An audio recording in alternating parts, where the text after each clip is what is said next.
ఇంట్లో నలుగురు అన్నదమ్ములుంటే ఏదున్నా నలుగురు పంచుకోవాలి, అది న్యాయం ధర్మం. అంతేగాని పెద్దోడొక్కడో నలుగురిట్లా ఇద్దరో అంత అమ్ముకుంటామంటే నడవదు కదా. ఎస్సీ రిజర్వేషన్ కూడా గింతేనబ్బా, అందరు దళితులే, కానీ రిజర్వేషన్ ఫాయిదా కొందరికే అవుతుందట. చల్ అట్లెట్లుంటదని కొట్లాడి సాధించిరు మొత్తానికైతే. రైట్. ఎస్సీ వర్గీకరణకు జై కొట్టింది దేశం పెద్ద కోర్టు. చదువులు జాబులలో మాదిగలకు రిజర్వేషన్ ఉండవలసిందేనని తీర్పిచ్చింది. 7 జడ్జీలుంటే 6 సై అన్నారు, 1 నయ్యి అన్నారు. తీర్పు రాగానే సంబరాలు. మన అసెంబ్లీలో కూడా పండుగ లేకనే అయ్యిందనుకో రాదుండ్రి. సర్కార్ తరఫున మంచి లాయర్ను పెట్టి కోర్టులో కొట్లాడిండ్రు.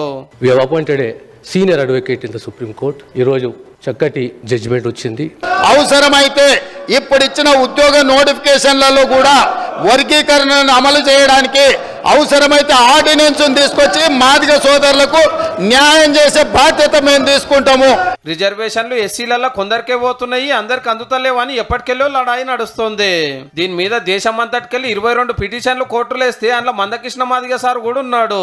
30 ఏళ్ల సంధి కొట్లాడుతున్నా ఇప్పుడు మోడీ గారు చంద్రబాబు గారు వల్లే వర్గీకరణ అవుతున్నా అనేది కృష్ణన్న మాట.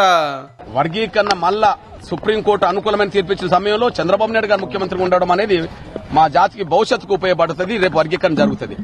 ఆ స్థానంలో మరొకరు కనుక ఉంటే మా వర్గీకరణ జరిగేది కాదు. లేలే మాదిగల హక్కుల కోసం ఫస్ట్ కాంచెల్లి కొట్లాడుతున్నది మేమే అని బీఆర్ఎస్ వాళ్ళు అంటున్నారు. కేంద్ర ప్రభుత్వానికి ఏకగ్రీవంగా ఈ వర్గీకరణ చేపట్టాలని చెప్పిన పార్టీ మా బీఆర్ఎస్ పార్టీ. ఎస్సీ రిజర్వేషన్ల మీదనే కాదు, ఎస్టీ రిజర్వేషన్ల మీద కూడా ఇదే తీర్పిచ్చింది సుప్రీంకోర్టు. ఇది ఎవరు సాధించారు అనేది జరిసేపు పక్కకు పెడితే చదువులల్లా జాబులల్లా ఎస్సీ ఎస్టీలు అందరికి ఫాయిదాగా అవుతున్నట్టే.